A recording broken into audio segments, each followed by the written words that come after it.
Ryan Milton from TeamFFLEX. We are here on Gainz the Clock, my Q&A series I run for you every single week. Today we are covering 12 different competitor questions from the fan base out here. We're talking about wellness, bikini, classic physique. I think there's some figure, men's physique in there. We got a lot. Please do me a favor, when you get this video through anytime, hit subscribe and then share it out for me, okay? Drop me a thumbs up, let me know what you think of the show, what you think of the channel. I appreciate you all being here so much. Alright, my goal with Gainz the Clock is to pretty much just answer these questions as quickly as I can, get you the information that you have, need for, and the kind of idea behind the whole show is if somebody else has a question, it's likely somebody else needs the answer too, and they might not even know to have that question, alright? So that's what we do on here. Today it's all about you competitors, alright? Let's rock and roll. Question number 1. This is from Katie. How long should your first prep be? Katie, this is a good question. First preps, I always say have a little bit of extra time, and I think I've answered this question a few times on the channel, but if you haven't seen that before, I understand why it's coming up again. I always say first preps should be, about 16 weeks or more, okay? A lot comes down to where you're at and where you've been, you know what I mean? Like if you're relatively close to being at a stage physique, or maybe you're really overweight or something like that and you have more weight to lose, it's going to change the length of your prep, no doubt, right? We're going to have a different length of the prep depending on where you're at. So I always say 16 weeks though is a general starting point at a minimum of 16 weeks because it allows for extra flexibility, changes, things that could happen, things that couldn't happen, you know what I mean? It just gives you more time with you and your coach to figure out what's going to be the best approach. Because doing your first prep, it's, in a lot of ways, it's figuring out exactly how your body's going to respond. And as a coach, I know from coaching tons of competitors, when I do first preps, I want to give them a little extra time most of the time because I know that, hey, they might come through some hurdles, some stuff might change in their life, and I also got to learn this athlete, this client. I got to figure out where this person is and, how they're going to respond to everything. And that way it gives us a little bit more leeway. If you're ready in advance, that's far better than not being ready when the time comes, okay? Question number 2. How many days a week is normal to do cardio on a bikini prep? This is from Amber.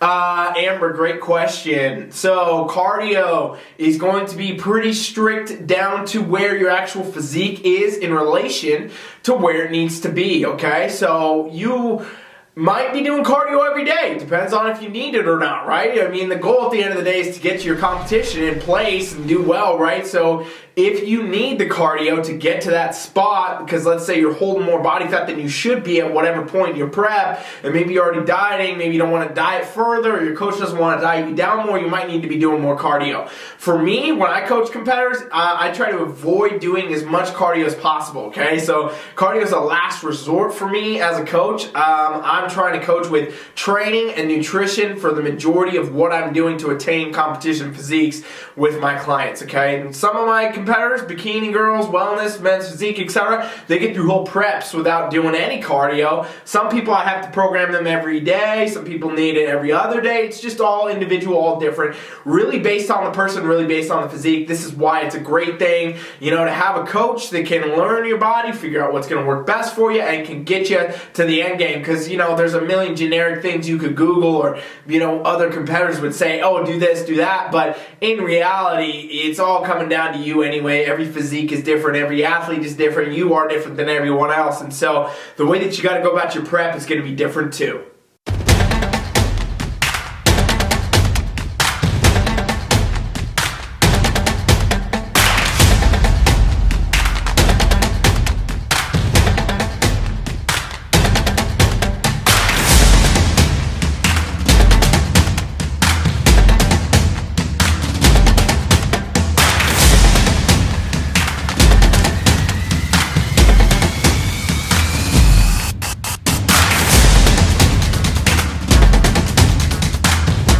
Alright, question number 3, fam. Gainz the Clock, thanks for being here. Please make sure you subscribe if you have not yet.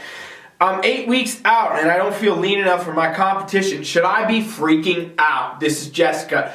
Jessica, I'll tell you straight up, this does happen to a lot of people. I'm going to say that you're probably a first-timer or you're a beginner in general, because 8 weeks out from your competition is so far out from your competition, but people for some reason do freak out when they start to get closer, even at 8, 12 weeks, whatever. If you're doing a longer prep and you're at 12 weeks, you might think, oh no, I'm not where I need to be. But in reality, the goal of a competition is to bring your best physique on competition day. It's not to have your best physique 8 weeks out, okay? So, in reality, you're not going to be at all relatively close to where you should be on stage day 8 weeks out, even 4 weeks out, down to even the last 10 to 14 days, you're going to probably not be in the physique that you're going to be in on stage, So that's something you really want to pay attention to as a competitor, is make sure, hey, you don't have unrealistic expectations for where you should be in different parts of your prep, because in reality, depending on where you're at, how many weeks out, that's going to be a point that you need to be at for sure for that amount of weeks, but it's not a competition day physique, and it's not likely you're going to feel stage ready 8 weeks out, 4 weeks out, or even maybe 2, right? So your goal should be to come in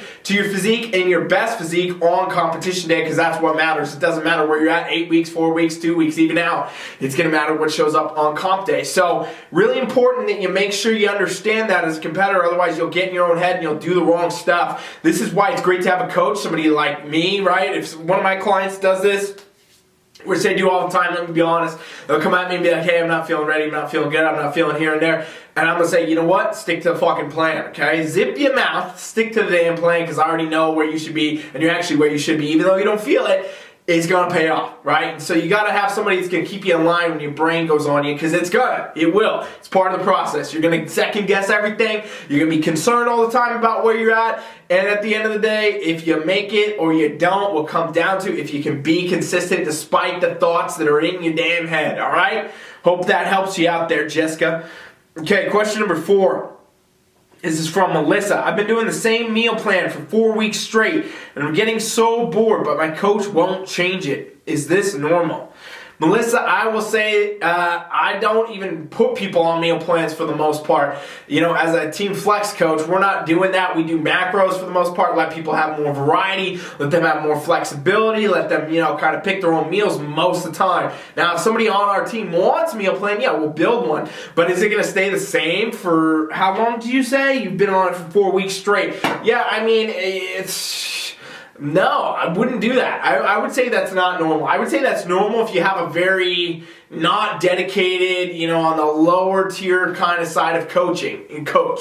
Like if you have a coach that's not fully invested in you and trying to get you your best, and maybe you try to cut corner. I don't know who your coach is. Maybe you try to hire a cheaper coach or something like that. Well, that's what you get. You get these generic kind of PDF meal plans and these other things, and then they don't change it for you. They're barely, coaching you at all. In reality, you paid to get a program that was sent out to a bunch of other people at the same time, whatever. It's just not really worth it. What you need to have is a custom meal plan. If you're going to do a meal plan, macro approach is even better, but it's the customization, the customized training, the customized nutrition, the customized prep is what's going to get you your best physique. There's no doubt about that. Like I keep saying, and I feel like I say it every day of my life, everybody is different. And so with that, you got to understand the way you got to train and you got to eat is going to be different. So these generic, like, oh, here's a bikini competitor plan, here's a figure competitor plan, well, that doesn't really pay off. That's going to get you some results, maybe. Yeah, sure, sticking to any meal plan is better than none. But at the end of the day, is it built for you? Is it going to bring your best? Probably not. And so I would say, it is normal if you didn't get a coach that's dedicated to you and your goals. And if you really, should it be a normal thing? No, it shouldn't. It should not be a normal thing. What you should have is a highly variable plan that's going to be adjusting with you, adapting with your progress based on your check-ins, based on your measurements, etc., to make sure that you're getting the absolute best out of it, okay? So that's what I would say there, Melissa.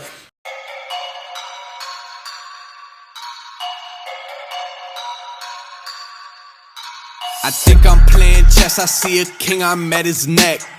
I'm 3 steps ahead of every move, now that's a check. Yes, they wanna know my secret. Alright, this is from Tanya. How many sets do I need per workout for bikini prep?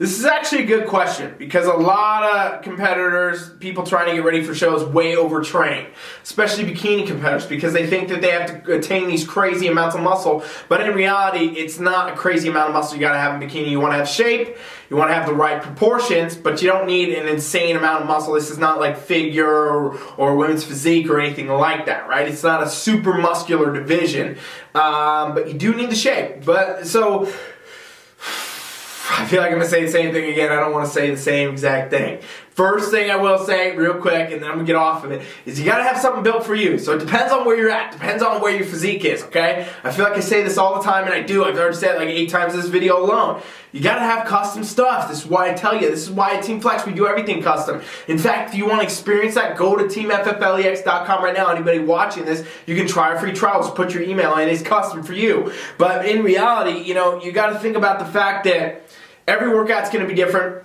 Everything needs to be different. It's all going to be built for you. If you want a generic answer, I would say you probably need, you know, between 8 to 10 exercises, 3 to 4 sets. And that will be a good ballpark to start with. Now that depends on how you split your days. That depends on if you're trying to do one muscle a day, you're doing a couple, you're doing a push-pull. All these things come into play, so I'm sorry I can't give you a better answer. If I had more information on you, Tanya, I could help you more.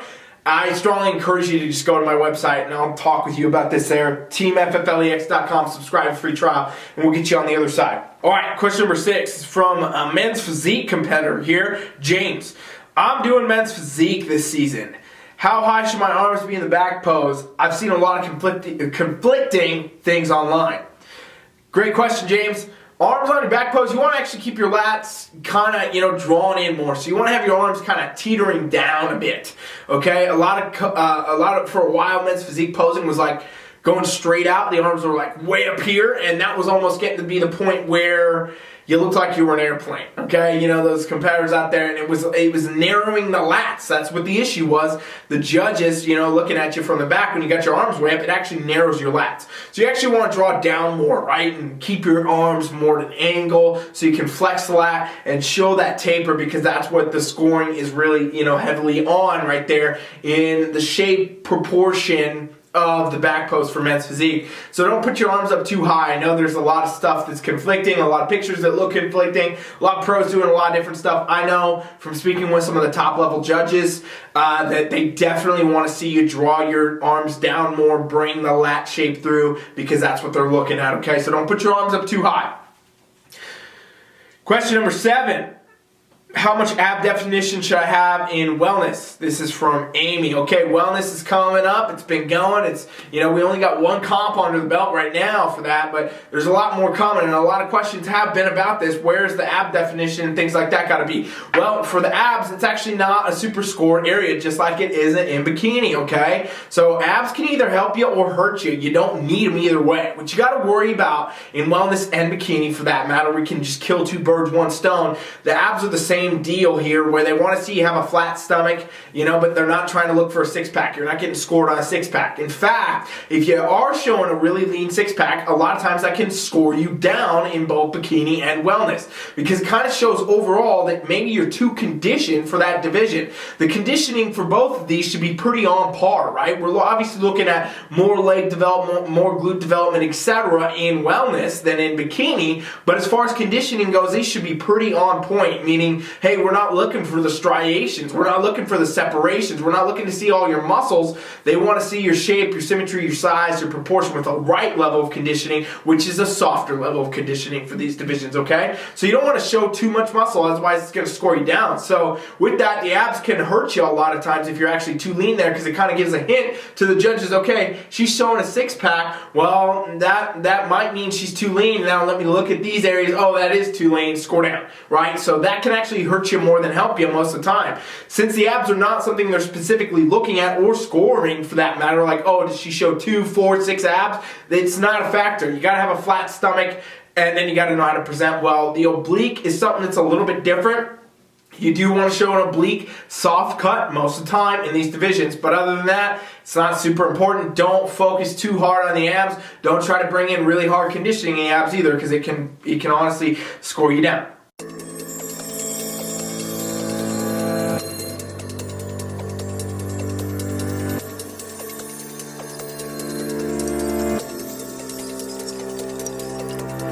Alright,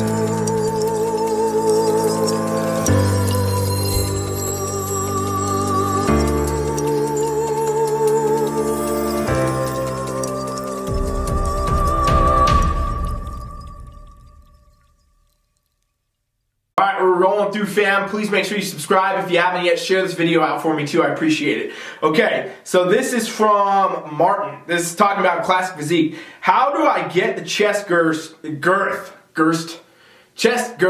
for classic physique? Okay, so he's talking about, Martin here is talking about getting, the projection of your chest, basically for side chest and things like that. You want to have, the fullness of the chest. What comes down to getting really the fullness of the pectoral muscles for any of the men's divisions is training all parts of them, okay? So you gotta have some stuff that's gonna work the upper chest, you gotta have some mid-level full chest, and you gotta do some decline under chest work too. So you wanna get the full pec experience, but as far as actually getting, the girth to really show through, it's gonna come a majority from the upper and the mid-level type pectoral here, okay? So you wanna do different stuff like incline bench, you wanna do barbells, you wanna do dumbbells, you wanna do a lot of incline fly work, you wanna do specific stuff that's gonna focus on the upper chest for sure to really get that kind of shelf effect. But you also want to make sure you're training the chest overall heavy enough with the right amount of compounds to really project it out forward. So we're talking about doing normal bench press, dumbbell bench press, dips. Things like dips are great. Weighted dips, if you can do weighted dips, that's going to be just overall a great chest exercise for you. Different variations of fly is important too. And then, I would suggest some decline work for sure to really just bring in the lower bit too. So you want to make sure you're hitting all these things whenever you're training chest. Don't just go do one exercise or, 4 or 5 that are working the same area. You actually want to work that full muscle as a spectrum, upper, middle, and lower. And that's going to really give you the girth in classic physique. Question number 9. Do you suggest meal plans or macro plans while on prep? Tina. I kind of almost answered this way back in question 1, I feel like, but I'm going to reiterate it. Tina, the answer is I suggest doing macros, okay, which is contrary to what a lot of prep coaches would tell you, I know, because they want to send you the one fucking meal plan they send everybody, but I suggest doing macros because it allows for flexibility, variability, and better results overall. People can adhere to their nutrition better when they control it, right? If I give somebody a meal plan and say, here's your 6 meals a day, I want you to eat this every day for the rest of the prep, well, it's likely that person's, for one, probably going to get stuck in some type of a healthy eating disorder is what I call it, healthy eating disorder, where they get eating these 6 meals and then when the prep's over, they can't figure out how to eat normal food again because they've only been eating one thing, and now they're convinced in their mind that anything else is bad for them, right? That's something that happens. It's a huge issue for a lot of competitors, actually. Definitely something you can avoid by doing macros, right? Because you're not stuck to a same meal plan. There's also different food allergies and intolerances and inflammations and things like that that can arise from eating literally the same foods every day. As much as you might think it's fine and the foods could be clean, healthy, whatever foods, your body constantly having to digest the exact same nutrient profile and actually can develop an intolerance to it, right? There's a lot of competitors that actually get intolerant to even eggs because of the amount of eggs they eat all the time, whether on prep, egg whites, so on and so forth, every day of their life for weeks and weeks and months and months. Well, that can actually cause problems, cause bloating, cause digestive issues. There's a whole bunch of myriad of other stuff that can happen with that you can avoid by doing macros, okay? And the same really comes down to the fact that mentally, it is way better to have the flexibility to say, you know what, tonight I don't feel like chicken and rice. I'm going to have something a little bit different, and if it fits my goals, I'm good to do that. And that's why I suggest macro counting, flexible dieting. It's better for the body. It's better for the mindset. Now, with that, you got to make sure you have the right macros. You got to make sure you're following the right breakdowns, the right protocols for you and your physique. So all these things come into play. Again, why it's so important to have a coach. If anybody needs help with their macros, TeamFFLEX.com right now. Hit the pop-up. Put your email in. It's a free trial. We will help you with your nutrition, your training, free for 7 days.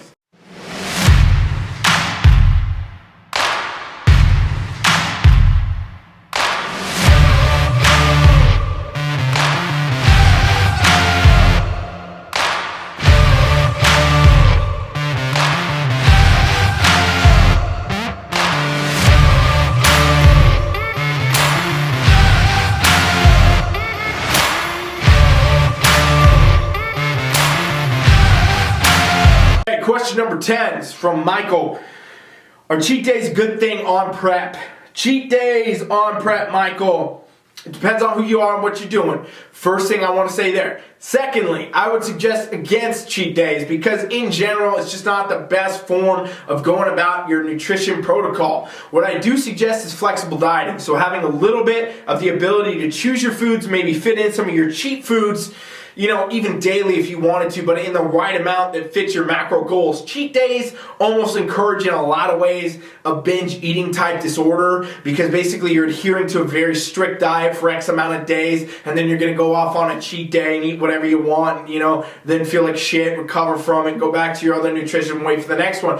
And that's just not a healthy thing to train for your body or for your mind. So I suggest flexible dieting where you can fit little bits in, you know, instead of eating a pizza with 24 slices, you have one piece of pizza on Monday night or something like that. It fits into your goals and so it doesn't do a lot of damage. Because the research does show with nutrition, what we're looking at that works the best is adhering to the right calories, the right macros. How you do it, what foods matters less than, you know, the fact that hitting your actual calories and macros is what gets the results. Okay, so that's why I suggest flexible dieting. I'm not a huge advocate of cheat days. Refeeds, I do suggest those sometimes for certain competitors. It's something different though. It's not a cheat day. A refeed is a calculated approach to increasing a specific macro or calories overall for a specific desired result. A cheat day is basically just a free-for-all, fuck it, you know, go have whatever you want. And it's not something I strongly encourage for people that are on prep especially, but just in general.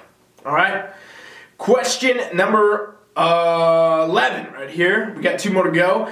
How do I figure out what suit cut to get for bikini? Ashley, what I suggest is that you get a suit cut that fits your physique, okay? And so if you're a first-time competitor, you might not know that yet. And this is why a lot of times it's not the best idea to ask your coach what suit cut to get. What you should actually do is get in with a suit designer, okay? Most of the suit designers out here in the game now do consultations, and they will help you figure this out. Amanda Luis, I got a shout out to her because she is the best in the game, and she does these for free. So if you go to her website, AmandaLuisSwimwear.com, you can get in with her right now, and she'll do a consult with you for free and help you figure out what color, what connectors, what cut, all that. And that's what I suggest. My clients sometimes ask me about suit cuts, and I say, okay, well, I know for most part, because of how many people I coached, we're talking about pro cuts and Brazilians for the most part, right? Those being the 2 main ones, and the ones people want, and the ones that most people wear. There's a whole bunch of other ones, and depending on what suit designer you actually go with, they name them all whatever random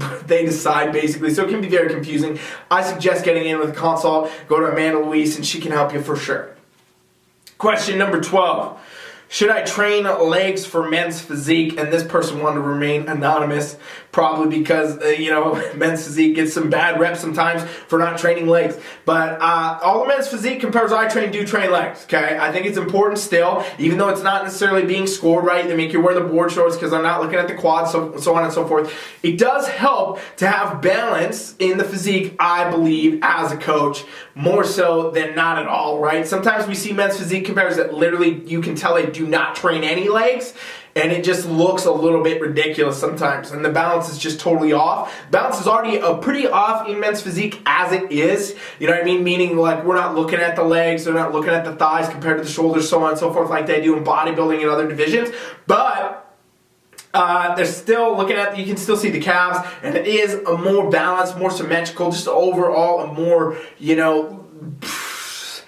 I don't even know how to say it. It's an overall better look, I think, when you train your calves a bit too. So I have everybody train legs if they do men's physique. They might only do it 1 day a week, and we're not doing super heavy, crazy leg days. We're doing calf work specifically. We're doing some quad work, some hamstring work. I want people to do that for overall health and wellness. I don't want people getting asymmetrical and walking on stilts their whole life, you know what I mean, and then having, injuries or hurting themselves or whatever. So I have people train legs for health and wellness as well as some aesthetics when it comes to men's physique. So I do suggest you train it, even though it's not heavily scored. It's not going to be a specific area they're looking at your upper body for the most part.